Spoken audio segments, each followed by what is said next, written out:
Hello students, today I will discuss some diseases of adrenal glands.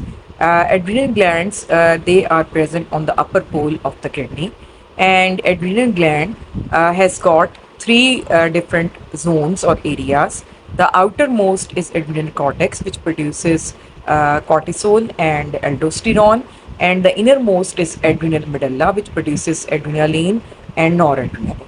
Now, the cortisol and aldosterone and adrenal medulla, it produces epinephrine and norepinephrine. They all play a very, very important role in our body, especially during stressful conditions. So today we will discuss that what happens if this adrenal gland it stops functioning.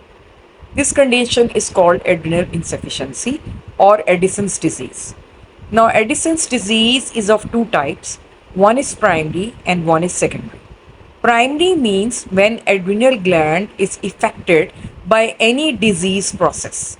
This disease, it can be autoimmune destruction of adrenal gland, it can be any infection like tuberculosis or HIV, and then there is a secondary insufficiency of the adrenal gland because of decreased production of ACTH by pituitary hypothalamic axis because of any disease affecting them. So here is a very easy mnemonic to remember the causes of adrenal insufficiency. As you can see, A for autoimmune, D for degenerative, then drugs, then infections, and then secondary causes because of hyperpituitarism, and then adrenal bleeding and secondary tumors. So when there is a aldosterone deficiency, aldosterone, we know that it causes sodium and water retention and potassium excretion. When there will be deficiency of aldosterone, sodium will be low, potassium will be high, blood pressure will be low, and there will be salt craving, hypoglycemia because of decreased cortisol level, abdominal pain, and other non-specific features. How do we differentiate between primary and secondary insufficiency of adrenal gland? In secondary insufficiency, if we give exogenous ACTH, cortisol level will rise. While in primary adrenal insufficiency, despite of giving exogenous ACTH, cortisol level will not rise.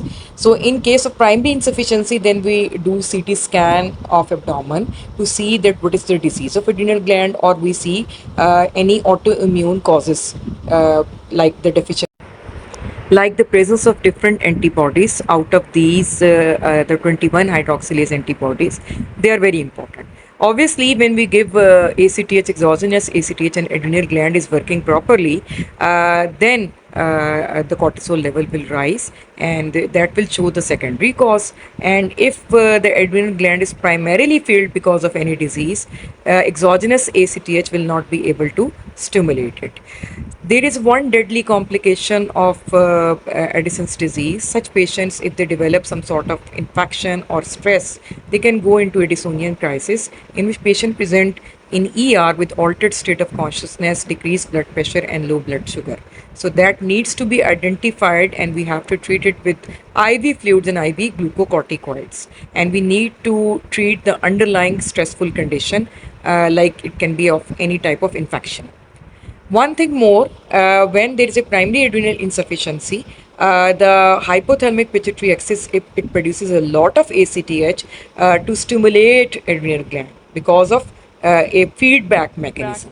So this ACTH, it causes hyperpigmentation of some areas of the body, especially the palmar creases, which is hallmark of Addison's disease, because ACTH structure is very similar to melanocyte stimulating hormone.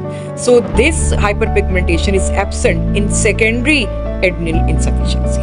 I hope this lecture will be helpful for you. Thank you very much.